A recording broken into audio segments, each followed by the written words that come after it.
Hey folks, this is Kalani. Season 2 of Midnight is finally here, which means we have a whole bunch of new content to dive into and a lot more ways to gear up. But there are a few quests that you want to make sure you get done right away so you can get even more gear from your bountiful delves, and some rewards that help you get up to item level 331 gear very quickly in the first week of the season. We can also finally unlock a fast travel option between the Coiled Isle and Silvermoon, so let's go over what you should do first in Season 2 of Midnight to progress a bit faster and easier. Now before we jump in, be sure to hit that like button and subscribe so you never miss another video. The first thing I would do is pop by Liadrin's tent in Silvermoon and pick up the weekly quests there. You should be able to get the Unity against the Void weekly quest, so just pick whatever option aligns with the content that you'll be doing most, and then grab the Trailing Xalatath weekly quest as well. That one is both very easy and very quick to complete, so it's probably the most efficient weekly quest available right now. You want to pick up your weekly quests early, so you're passively completing them as you work on other content. Hopefully these don't bug again like they did last week, where NA could only pick up one quest for most of the week. Now both of these weekly quests will reward you with a Spark of Tides. Our spark cap is 4 in the first week of the season, so no matter how many you got last week, you should be able to get 4 total during this week.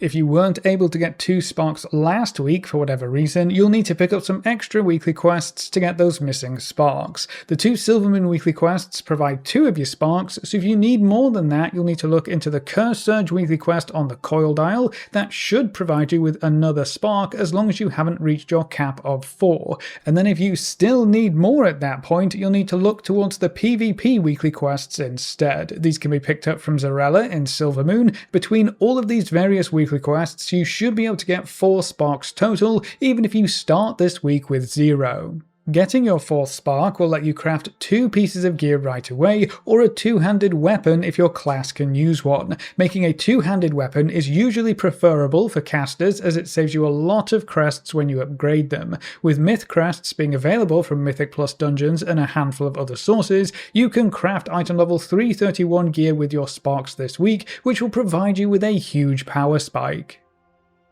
Moving on, if you did anything at all last week, chances are you have a weekly vault to open on reset day, so go check out what rewards you have to choose from. Our rewards are limited to champion gear for this first vault, and you won't be able to pick up a bonus roll, so we'll be hoping for a piece of tier set gear to help you on your way to your 4-set bonus, or a powerful trinket to give you a decent power boost.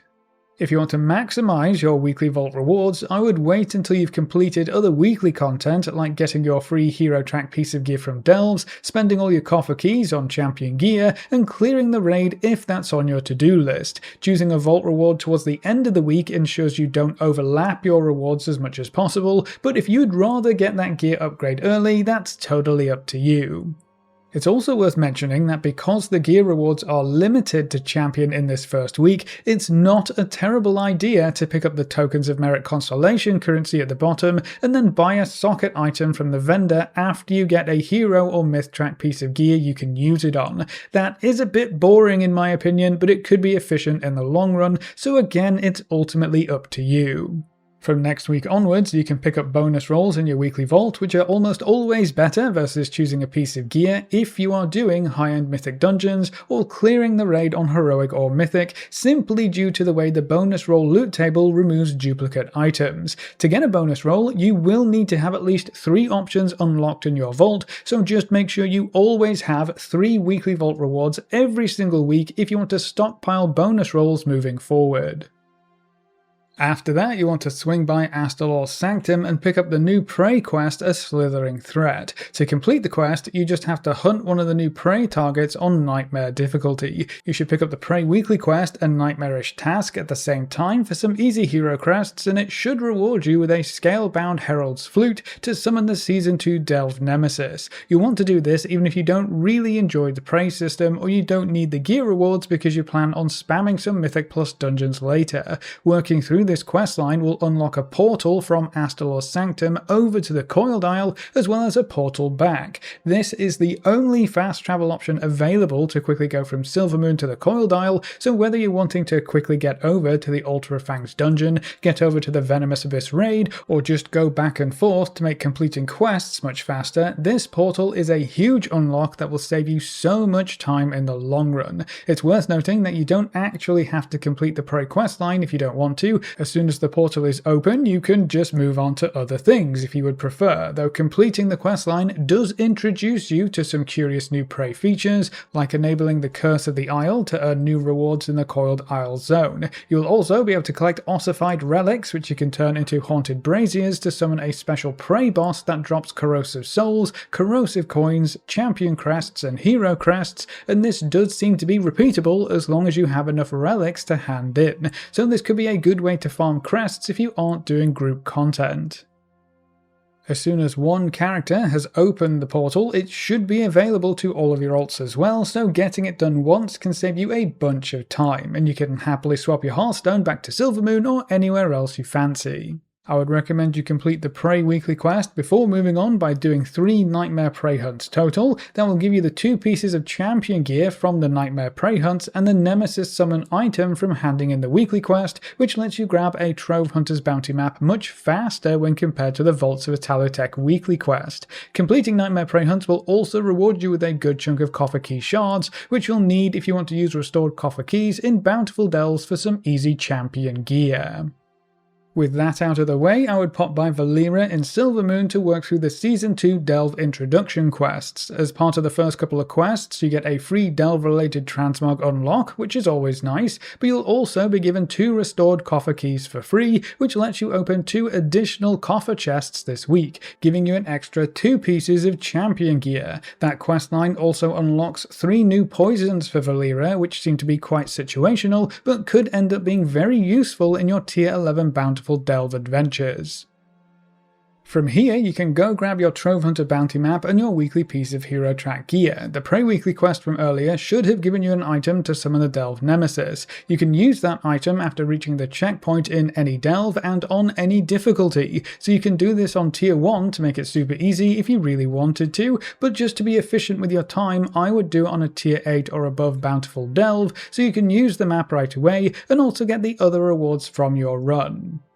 After fighting off the Nemesis, or after dying if they prove to be too much for you, they'll leave behind a cache of goodies which will contain a Trove Hunter's Bounty map if you haven't already gotten one in that week. The maps are once per week, so unless something bugs out or breaks, you won't be able to double up on your maps. If you're in a Tier 8 or above Delve, go ahead and use that map, finish your Delve, and you'll have a hidden trove at the end with your piece of hero track gear in it. I would also highly encourage you to only use your maps on Tier 8 or above Delves, especially if you're a solo content player. You won't have many options for hero track gear, so make sure you use your maps properly. Now, if for some reason the Prey weekly quest doesn't give you the item to summon the Nemesis, you'll need to pop down into the Vaults of Italotech to complete the weekly quest down there. That will give you a Trove Hunter's Bounty map to use in your Tier 8 or higher Delve runs to secure your hero track piece of gear for the week. Ideally, you would get the map via the Prey weekly quest, as the vaults aren't quite as rewarding and the weekly quest can take much longer to complete, but if you're a solo content player, you'll probably be doing the vault quests anyway after you run out of other content to do. If you want to farm some more champion gear right now, every Bountiful Delve you run on Tier 8 or above is another piece of champion gear, as long as you have a restored coffer key to open the locked box at the end. This is some of the easiest gear in the game you can get, partly because you're guaranteed a piece of gear at the end of your run, instead of having to get lucky with dungeon drops, and partly because Valera can carry you through most Delve runs anyway. The new curios in patch 12.1 are also insanely strong, so clearing Tier 11 Delves should be easy even if you're a bit under-geared. You should also be able to get 8 keys this week, 6 from converting coffer key shards into keys, and then 2 free ones from the Delve intro quest. You should get plenty of coffer key shards from your Nightmare Prey hunts and all the weekly quests and activities, or any open world content you take part in, like the Vaults of Italotech and the events in that zone. So just knock out a couple of Bountiful Delves per day throughout the week and spend those keys for some easy gear upgrades. As long as you did all of the available story quests in the first week of the patch, you should be able to pick up a new quest this week in the Coil Dial that asks you to clear the Venomous Abyss raid. If you plan on heading into the raid on normal or higher difficulty this week, make sure you pick up this quest before you plunder the new raid. When you hand the quest in, you'll be able to choose between two different champion rings, one with haste mastery and the other with crit verse. Now, champion loot isn't all too special, with every other content option open for play now that the season has started, but getting to choose the stats on a ring isn't too bad, and if you're clearing the raid anyway, it's just a free piece of loot. The story mode for the raid will open up next week, which will let you complete this quest more or less for free, so even if you don't really raid yourself, picking up and completing this quest will be more than worth it. If you're interested in the story and where we go from here, you can keep working through the rest of the campaign quests to see where we might be heading next. Something else that should be on your list of things to do early is take down the Season 2 Delve Nemesis. The first time you defeat the Nemesis on the higher difficulty, you'll get 30 hero crests and 30 myth crests that do not count towards your crest caps, so they're basically a bonus reward. If you haven't killed the Nemesis on the lower difficulty yet, you'll get an additional 30 hero crests when you clear the higher difficulty, which also don't count towards your crest caps, so everyone will want to get this done at some point early on in the season. The best part is that while the achievements are locked behind clearing the Nemesis all by yourself, these first time rewards are not. You can go in with a full group, which will make it much easier, and everyone gets their extra crests. That gets you almost halfway to your item level 331 crafted gear, so it's definitely worth doing. Something else that is totally worth doing is hopping into the first wing of LFR that just opened this week, even if you intend on clearing the raid on higher difficulties. Unfortunately, there's only one piece of tier gear on offer in the first wing, which is the headpiece that can drop from the Twin Fangs encounter. Still, if you happen to get lucky, that headpiece would get you one step closer to your Season 4 set bonus and the Season 2 Catalyst Unbound achievement, which will let you earn additional Catalyst charges from completing endgame content, which will let you convert your higher item level gear much faster in the next week and the week after that. With the changes to the Catalyst making it much harder to get a perfect tier set item, you're going to want to complete your 4 set and earn this achievement as quickly as possible, and an extra piece of tier gear from LFR could get you that achievement a week or more earlier. So even if you don't usually raid, getting in some LFR clears is definitely worth the time and effort. From here, it's totally up to you and what kind of content you like to take part in. Every seasonal activity is open right away, so you can jump into Mythic Plus dungeons to start farming hero gear, hero crests, and myth crests. Every difficulty of the new raids are open, so you can venture back into the Tidebound Grotto to try and get some easy gear upgrades on normal, heroic, or even flex mythic difficulty, or you can start working on the Venomous Abyss raid for those sweet gear upgrades. If you're more of a PvPer, the rated PvP season is now open for play, so you can start gearing up over there instead, and then solo content players mostly have the Nightmare Prey Hunts, the Bountiful Delves, and the Vaults of Italotech to keep them busy. But that's everything we would recommend you do first in Season 2 to hit the ground running and progress a bit faster, so that's it for this video. What kind of content are you going to be spending your time working on? Mythic Plus dungeons, the new raids, or smashing some skulls in PvP? Leave all your thoughts in the comment section below. A big thank you to all of our supporters over on Patreon and to all of our members here on YouTube. You can see their names on screen. If you're interested in supporting the channel, you can find links in the description or click the join button just below the video. If you enjoyed the video or found it useful in any way, make sure to subscribe and ring that notification bell so you're always kept up to date. Thanks for watching, folks, good luck and have fun, and as always, I will see you next time.